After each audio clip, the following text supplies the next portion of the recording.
हमारी मौजूदगी इस समय जंगल कौड़िया, ये जो आप देख पा रहे हैं जनपद गोरखपुर का ये ब्लॉक है। और कुछ समय पहले आपने एक खबर देखी थी कि किस तरीके से एक रिक्शा चालक पे परवेश शुक्ला नाम के व्यक्ति ने खुले तौर पे बाथरूम कर दिया था। हालांकि एमपी के मुख्यमंत्री ने इस पर माफ़ी भी मांगी थी। ये खबर देखने के बाद आज जो ये गृह जनपद माना जाता है सीएम योगी आदित्यनाथ का, यहाँ पे एक बहुत ही मासूम बच्चे, क्लास 9th में पढ़ने वाले बच्चे को किस तरीके से अपहरण करके घर में बैठा करके और इसको बुरी तरीके से मारा पीटा गया है। इसके पिता सफाई कर्मी हैं। इस बात को लेकर के इनके जितने भी सफाई कर्मचारियों के संघ के सदस्य हैं, ये बड़ी संख्या में यहाँ इनके समर्थन में आए हुए हैं। तो आइए पूरा प्रकरण हम इनके पिताजी से ही जानते हैं। बच्चे के पिता हमारे साथ हैं, हम लोग इन्हीं से जानेंगे कब की घटना है और क्या बात है। ये 26 तारीख की सर घटना है और ये मेरे बच्चे को जो है ये स्टेपिंग स्टोन में पड़ता है और वहाँ से जब ये बस ले आकर के मजनू चौराहे पर छोड़ा है तो जो वहीं पर छोड़ करके आगे बढ़ा है, वहीं मेरे बच्चे को ये सुंदरम नाम का लड़का है, कुसारा का रहने वाला है, वहाँ से इसको अपहरण कर लिया। अगर कह रहा है कि अगर नहीं बैठोगे गाड़ी पर तो तुम्हें जो है गोली मार देंगे साले। ये जो लड़का है कितना एज रही होगी उसकी? क्या यही है? नहीं, जो इस लड़के को एज नहीं जान रहे हैं सर, हमसे मतलब 20 साल के लमसम में है, लेकिन अब उसको नाबालिग दिखा रहे हैं। अच्छा, 20 वर्ष के बच्चे को पुलिस नाबालिग दिखा रही है। पुलिस नाबालिग दिखा रही है कि ये नाबालिग है। मतलब ऐसा लगता है कि एक तो अपराध हुआ है और अपराध की धाराएं कम लगे, संगीन ना हो, इसके वजह से ऐसे साजिश चल रही है, ऐसा आपको लग रहा है? ऐसा लग रहा है कि इसको नाबालिग इसीलिए जो है धारा लगा करके नाबालिग माना जा रहा है और उसको छोड़ भी दिए ये लोग। पुलिस ने क्या अभी तत्काल तौर पे क्या कार्रवाई किया? अभी कुछ नहीं कार्रवाई, जब छोड़ दिया तो कौन कार्रवाई किया? तब हमने जो है यहाँ अपने सफाई संघ का जो है सहयोग लिया कि हमारे आज बच्चे के साथ वीडियो वायरल होकर मारा पीटा जा रहा है। विशाख बयान मेरे किसी और दूसरे भाई के साथ हो गया ये अन्याय। कब से आप यहाँ धरना बैठे हैं? हम लोग से जो है सुबह से ही बैठे हैं। चलिए आइए इसी सफाई संघ के एक पदाधिकारी हैं, इनसे भी हम लोग जानेंगे। जिस तरीके से ये घटना घटी है निश्चित तौर पर निंदनीय है और इसकी जितनी भी निंदा किया जाए कम है। इतना ज़्यादा कानून व्यवस्था का हवाला दे करके सब चुस्त दुरुस्त बताया जा रहा है।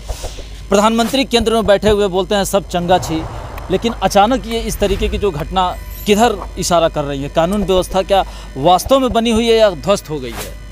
अभी इससे तो ये लगता है कि कानून व्यवस्था ध्वस्त हो गई है, लेकिन हमारे जो पूज्य महाराज जी हैं, जिसमें हम लोग सुशासन की बात करते हैं और चल भी रहा है, मैं तो माननीय मुख्यमंत्री जी से मांग करता हूं कि एक बच्चा जो अबोध बालक है, जिसको अभी दुनिया नहीं देखा, कुछ नहीं जानता है, जो बच्चा अभी 9th में पढ़ता है, उसके साथ जो इस देश के जो ये हमारा गृह जनपद है, माननीय मुख्यमंत्री जी गृह जनपद है, जो जीरो टैलेंट्स की बात चल रही है, कानून मजबूत है।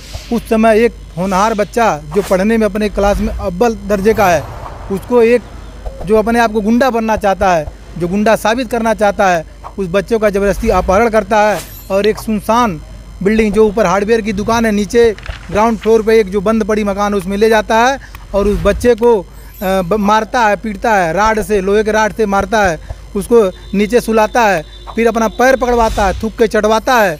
यह इतनी बड़ी कृत्य और इतनी बड़ी अशोभनीय घटना निश्चित तौर पर यह हमको ये दर्शाता है कि हम आज आज़ाद भारत में नहीं जी रहे हैं। हमको लग रहा है कि हम मुग़ल से भी बेहतर ज़िंदगी जी रहे हैं। इस तरह की घटनाएं हमको लगता है कि जब अंग्रेज़ों का शासन तभी भी दमनकारी स्थितियाँ नहीं थी। आज हम सभी लोग ये जान रहे हैं कि हम एक स्वतंत्र भारत के नागरिक हैं, आज़ाद हैं, लेकिन आज की जो ये घटना है, जो एक छोटे बच्चे से घटना घटी गई है, ऐसा नहीं लगता कि हम कहीं से आज़ाद हैं। क्या मांग कर रहा है आपका संघ और संगठन क्या चाह रहा है? सर, मेरा संगठन यही मांग कर रहा है और हम सभी लोग मांग कर रहे हैं कि ये बच्चा, ये किसी व्यक्तिगत, जब तक बच्चा नाबालिग होता है, बच्चा सबका होता है। अगर ये किसी बच्चे के साथ घटना घटी है तो हमारा संगठन, हम सभी कर्मचारी ये मांग करते हैं कि जो भी व्यक्ति इस बच्चे के साथ इस तरह घटना घटा है, जो भी विधिक कार्रवाई हो, जो भी सुसंगत धाराएँ हों, उसमें धारा पंजीकृत हो और उसकी गिरफ्तारी हो। और इस तरह की घटना अगर घटी है तो मैं माननीय मुख्यमंत्री जी से मांग करता हूं कि निश्चित तौर पर आपके बुलडोजर से जो भी आताताई गुंडे थर थर काँपते हैं, हमको लगता है कि कहीं छुप गए हैं। अगर कोई गुंडा निकल के बाहर आया है तो उसके साथ एक घटना घटनी चाहिए, उसके घर बुलडोजर चलना चाहिए। हमारी सभी कर्मचारी ये मांग करते हैं। अगर इस तरह कार्रवाई नहीं हुई तो हम सभी कर्मचारी, हमारे ग्राम पंचायत अधिकारी हैं, हमारे साथ टीए संवर्ग है, हमारे साथ ग्राम विकास संवर्ग है, हमारे साथ पंचायत राज कर्मचारी हैं, हमारे साथ पूरा खंड विकास के लोग जुड़े हैं। अगर ये हमारे साथ कार्रवाई नहीं हुई तो हम 2 दिन ब्लॉक पे धरना करेंगे, तीसरे दिन हम जिला पे धरना करेंगे, हम पूरा प्रदेश बंद कराएंगे जब तक इस तरह कार्रवाई नहीं होती है। सभी कर्मचारी हमारे धरने पर रहेंगे, कोई कार्य नहीं करेगा, कोई भी हम लोग अब जो ब्लॉक से विकास संबंधित कार्य नहीं करेंगे। ये हम सभी कर्मचारियों ये इच्छा है कि उनसे कार्रवाई हो।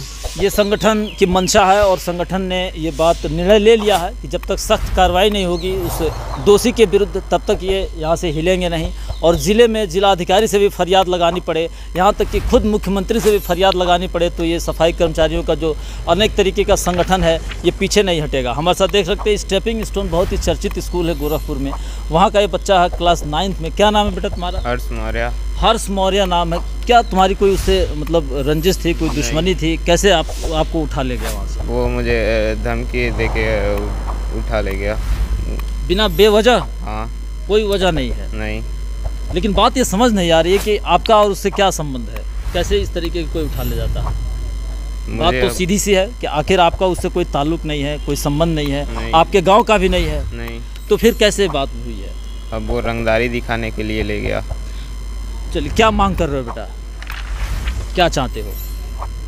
मेरा यही मांग है कि ऐसा मान लीजिए मेरे साथ हो गया, अब पता नहीं अगर वो आदमी नहीं रहा होता तो वो मेरे साथ क्या क्या किया होता। बच्चा डरा और सहमा हुआ है। इस तरीके की स्थिति कानून व्यवस्था से लेकर के और शांति व्यवस्था, सामाजिक व्यवस्था, सब पर प्रश्न चिन्ह लगा रही हैं कि आखिर इसके लिए कौन सा कदम उठाया जाए कि इस तरह की घटना दोबारा रिपीट ना हो। क्या बताएंगे इसको लेकर के? ये जो घटना घटी है ये एक अमानवीय कृत है जो नहीं होना चाहिए था। मान लीजिए ये बच्चा जो है 9th में पढ़ने वाला भारत का भविष्य है, और इसके स्कूल में भी हम लोगों ने पता किया तो इस बच्चे का नेचर बिहेवियर काफ़ी बेस्ट रहा है। अपने एकेडमिक सेशन में भी इसने अच्छा परफॉर्म किया है, लेकिन अगर इस तरह की घटनाएं होती रहें तो हर चीज़ पे इसके असर पड़ेगा, इसका मॉरल वैल्यू डाउन होगा। और ये जो हमारे कर्मचारी हैं, इनके पिता, ये हमारे ब्लॉक के काफ़ी मेहनती कर्मचारी हैं, आज तक इनके खिलाफ़ कोई शिकायत नहीं आई, और सेम उसी तरह से इनका बच्चा भी है जो हमने स्कूल से पता किया है। तो इस तरह की घटनाएं नहीं घटनी चाहिए। तो संगठन आपका इनके साथ खड़ा है और हर लड़ाई को लड़ेगा? जी, हमारा भी संगठन ग्राम पंचायत अधिकारी संघ भी इनके साथ है, ग्राम प्रधान संघ के अध्यक्ष हैं, ये भी साथ हैं, क्योंकि ये हमारे जो कर्मचारी हैं ये बेस्ट परफॉर्मिंग कर्मचारी हैं हमारे। इस तरह के जो कृत्य हुए हैं, जो अपराध घटित हुआ है, यह बिल्कुल कार्रवाई की सख्त ज़रूरत है। अब देरी हो रही है। ये बहुत निंदनीय है, ये कार्रवाई होना चाहिए, और हम लोग प्रधान सब साथ में हैं, प्रधान समूह भी साथ में है। समूह में साथ सब है। चलिए, हम लोग आगे की जो स्थिति है उसको भी अवगत कराएंगे, लेकिन फ़िलहाल इस तरीके की जो ये वारदात हुई है यह बिल्कुल कई तरीके के प्रश्न खड़ा कर रहा है। इस पर जो भी जिम्मेदार अधिकारी देख पा रहे हैं तत्काल और यथाशीघ्र कदम उठाएं, ताकि बच्चे के मन पर जो आघात लगा है उससे उसको मुक्ति मिल सके, उसको एक बल मिल सके, एक साहस मिल सके, क्योंकि ये बच्चा कल का भविष्य है, कल के भारत का निर्माण का सहयोगी है।